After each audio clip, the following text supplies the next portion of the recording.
And welcome back to Subculture After Dark. Well, Sydney-based punk duo Scum Fu have got a fresh batch of brutality that we're about to play you right now on the show.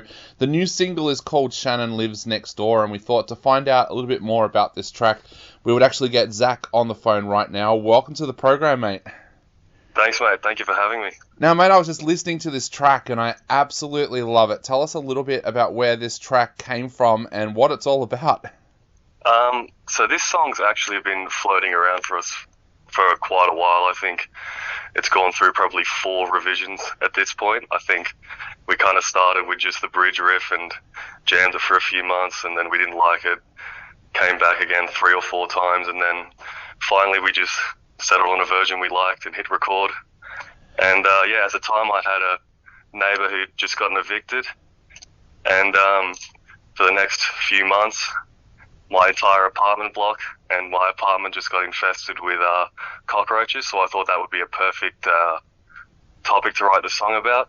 Yeah, that's absolutely terrible. I lived next door to a property at one point that was a hoarder's property, and we had rats and mice that used to come over to our place from their place. How long did it take to clear up, and did you write the song at the time, or did you have to let the anger simmer a little bit before you wrote the track? I think I did it at the time. I became a full-time exterminator for a few months, which was fun. Yeah. And I think most of our songs are just about getting overly angry at minor inconveniences. So yeah, it was just it's the perfect topic for a song. Definitely. You said that the track's been through 4 revisions. Talk us through that process. Do you guys sit down and record it and think I need to change this, or how does that process work? I think anytime we record a song, we have it completely done, and we'll normally be playing it live for a few months and stuff like that. So I think we started with just the bridge riff you hear in the song. Yep.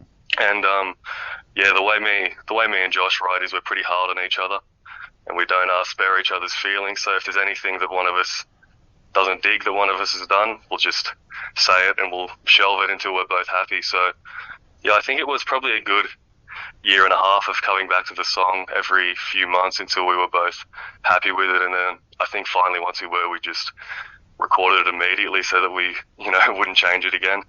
Definitely. Now, I introduced you as a punk duo, but there are so many different genres of music that we can hear in your music. Tell us a little bit about that. What kind of music did you both grow up listening to, and how have you heard the Scum Fu sound evolve over the years?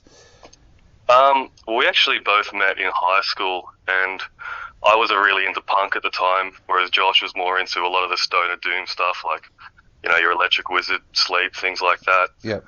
And I think over time, just sharing music with each other, I think we've kind of informed each other's music tastes a lot. And I think, when it finally came around to wanting to start a band, it ended up just sort of being a mix of the two things we both liked. The sort of, I really love a lot of Australian and American punk, those really straightforward, always on the backbeat kind of bands like the Ramones or the Psychos. Yep. And then I think we just kind of mixed that songwriting formula with the really nasty sludge bands from the 90s, like, your I Hate God or Buzz Off and bands like that. Yep. So your own sound, when you first started out, was it a very punk sound and it's evolved, or was that kind of genre blending there from the start? I think we started out trying to be a straight-up doom band, tune really low, lots of fuzz, and all that sort of thing. But I think we both got a bit bored quickly, and Yep. we were constantly trying to pick up the pace. And, I think we were trying to do a doom thing with a little bit of a punk influence, but now it's kind of gone the other way around, where I suppose we're just a punk band that plays with a lot of fuzz and tunes low.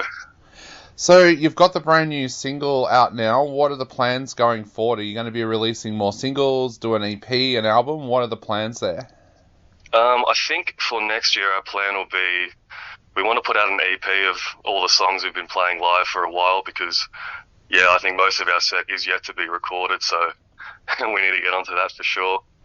And then also just play out of town a bit more. So we're working on some Newcastle and Wollongong shows, and hopefully next year we can take it interstate for the first time. Yeah, that was actually going to be my next question about that. it's summertime heading in. Have you got any shows lined up? And like you said, you're heading interstate next year. Which cities would you be hoping to head to?